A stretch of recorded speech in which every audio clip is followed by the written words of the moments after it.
গত 12ই জানুয়ারি 2024 ইংরেজি সোমবার হবিগঞ্জ অ্যালায়েন্স লুটন ইউকে আয়োজন করে ইংরেজি নববর্ষের অনুষ্ঠান হ্যাপি নিউ ইয়ার।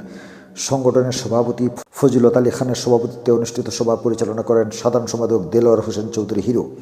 উপস্থিত ছিলেন লুটন বারা কাউন্সিলের বর্তমান deputy mayor councillor Shahanara Naser, councillor Azizul Ambia, community ব্যক্তিত্ব আবু নাসের সাজন, বিশিষ্ট গীতিকার জাহাঙ্গীর রানা, জালাল আহমেদ, শহীদুর রহমান, এ রহমান অলি, জাফর মোহাম্মদ মাসুদ, আবু নসর। সংগঠনের প্রধান উপদেষ্টা হান্নান চৌধুরী, সিনিয়র সহসভাপতি মান্নান চৌধুরী, সহসভাপতি সৈয়দ দেলোয়ার হোসেন, সহসভাপতি আবুল হোসেন, যুগ্ম সাধারণ সম্পাদক শফিউল আলম সজল, সাংগঠনিক সম্পাদক আব্বাস উদ্দিন, কমিউনিটি ব্যক্তিত্ব তাজুল ইসলাম নিটু, সদস্য জাকারিয়া আহমেদ, জাহাঙ্গীর সিদ্দিকী প্রমুখ। শেষে এক মনোজ্ঞ সাংস্কৃতিক অনুষ্ঠান অনুষ্ঠিত হয়। এতে সঙ্গীত পরিবেশন করেন জাহাঙ্গীর রানা, এ রহমান অলি, নুমান, কবিতা আবৃত্তি করেন শহীদুর রহমান।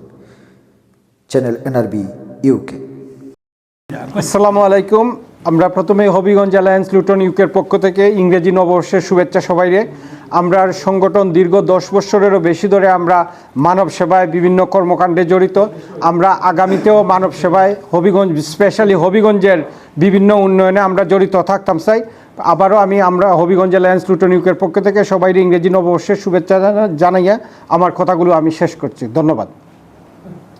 আসসালামু আলাইকুম। আমি হবিগঞ্জ অ্যালায়েন্স লুটনের ইউকের পক্ষ থেকে নববর্ষের শুভেচ্ছা সবার প্রতি। আমরা হবিগঞ্জ অ্যালায়েন্স একটা অরাজনৈতিক সংগঠন। আমরা প্রায় 10 বছর যাবৎ আমরা হবিগঞ্জ এবং আশেপাশে সহ এবং লুটনে অনেক কাজ করেছি। এর মধ্যে কোভিডের যে কাজটা আমরা করেছি হবিগঞ্জ শহরে অক্সিজেন সিলিন্ডার, এটা চমৎকার আমাদের কার্যক্রম ছিল।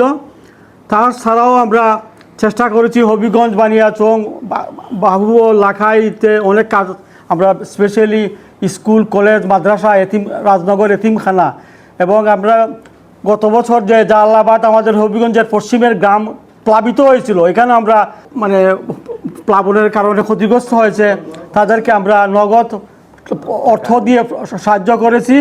এবং আপনারা সবসময় আমাদের সাথে থাকবেন, আমরা আরও কাজ করতে চাই। এবং ইতিমধ্যে একটা আমরা অফার পেয়েছি হবিগঞ্জ হার্ট ফাউন্ডেশন, এটার জন্য ইনশাল্লাহ আমরা আরও কাজ করে যাব। ভালো থাকবেন সবাই।